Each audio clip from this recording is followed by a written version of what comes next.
Rohit Vemula's case has started a whole lot of controversy in and around educational institution.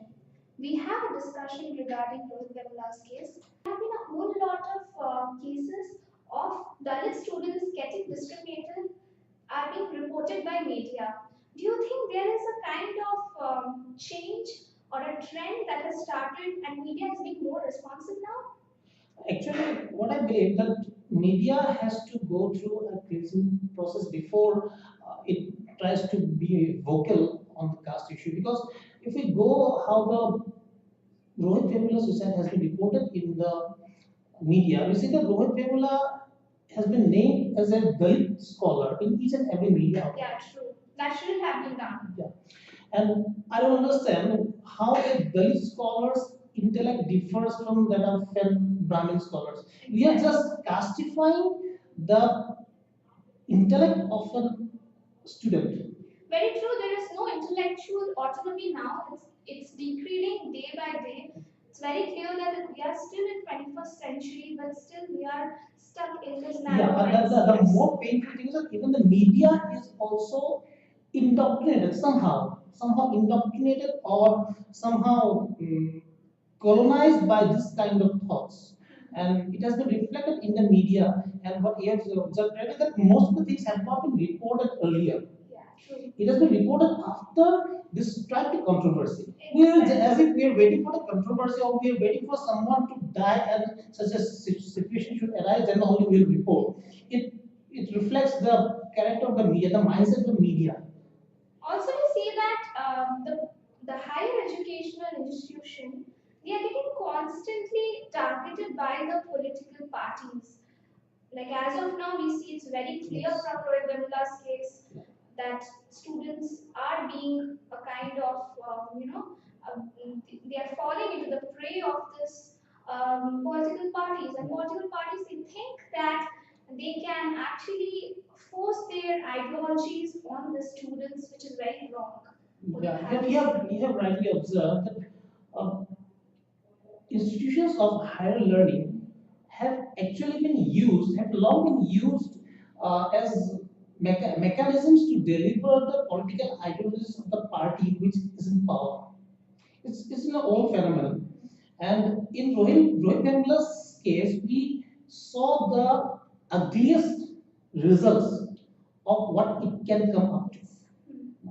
And that's why we are now very vocal about it. But it has been going since it's for a long time. And they are also political parties, all the political parties in power are also trying to put their student representatives in the academic element. They put pressure on the academia and they put pressure on the student unions. And we have seen in Rohit Vemula's case that the union minister Datta, he himself wrote a letter to the VC, to take action against. That's a great mistake. Great mistake. So this is to take action against these students. And after that, which the entire situation erupted. Also, I think is the situation calls for state intervention. Like Narendra Modi, he has been constantly telling that there should be reservation, and we are doing a whole lot of things for these marginalized people.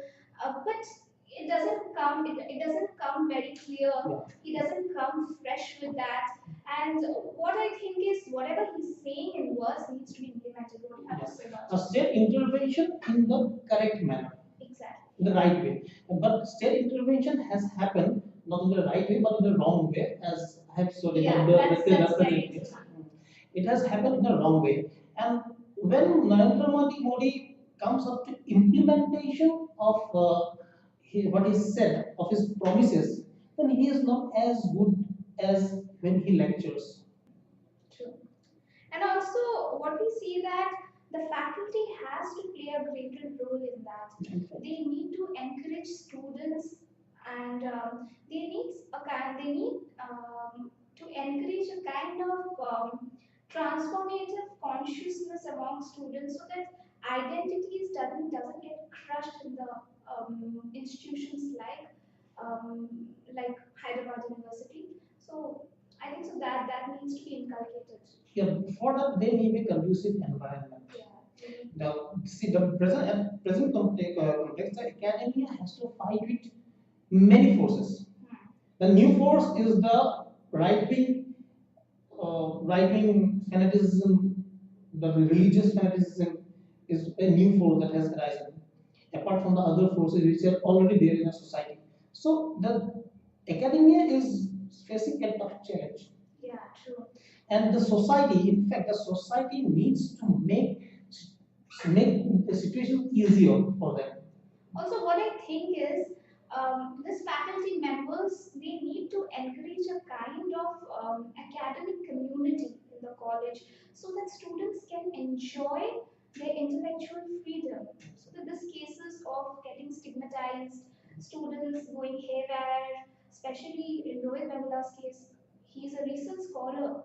Like it's the peak time when he is going into the industry or he's joining his work. So such kind of pressures actually create a whole lot of trouble for students also. That's true. Actually, if you see Rohit Vemula's letter, it sends us a whole lot of information and a message to the Indian society that look, what is happening to our society now? People like me are getting crushed. So I think so we need to make a call as fast as possible on this situation because in future no other child whoever is born in a marginalized society or a caste should feel that he is born out of an accident. So that's the whole thing. But if we go deeper into its meaning, then we'll say that all of us are responsible for his death. For he says that I feel a sense of emptiness in me. And this emptiness represents the frustration he faced from his early childhood. He was a leader, member of the SFI, of the left organizations, but they were in themselves indoctrinated in the caste system. So he was frustrated from every aspect of life, and that's also if we tell something about a message he portrays in his letter is the society we have turned up to in this 21st century, a society where social stigmas have taken a lion's share. So that's what we need to transform ourselves, transform our mindset so that all identities are treated equally in the society.